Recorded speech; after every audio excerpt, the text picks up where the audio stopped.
Hello and welcome, I'm Thomas Porteous and you're watching NewsX World. Let's take a look at some of the top stories this hour.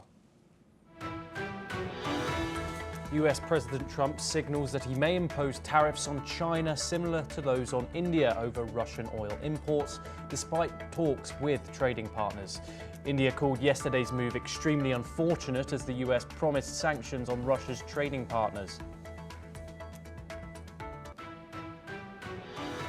President Trump expresses intent to impose a 100% tariff on semiconductors as part of his trade plan to strengthen the US market and address deficits.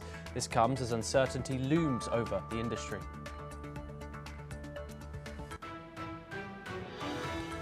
President Trump says there is a good chance he will meet with Russian President Vladimir Putin as soon as next week, despite the challenges ahead. US Secretary of State Marco Rubio also voiced support for the meeting. Ukrainian President Volodymyr Zelensky reportedly talks with President Trump after US envoy Steve Witkoff's visit to Moscow.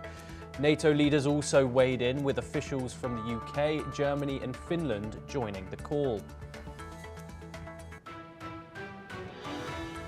President Trump announces that Apple will invest an additional $100 billion in the US, raising its total domestic investment commitment to $600 billion over 4 years. The move could help Apple avoid potential tariffs on iPhones. President Trump says we're not going to forget what happened following a shooting at Fort Stewart military base that left 5 troops wounded. A soldier opened fire at the base in Georgia State. French firefighters are battling the country's biggest wildfire in almost 80 years, which has already destroyed an area larger than Paris in the Aude region. 1 person has died and 25 homes were burnt down, while many roads remain closed.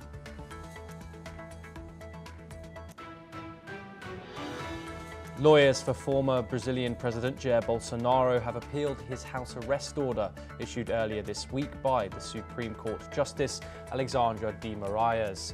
The appeal was submitted to the Supreme Court.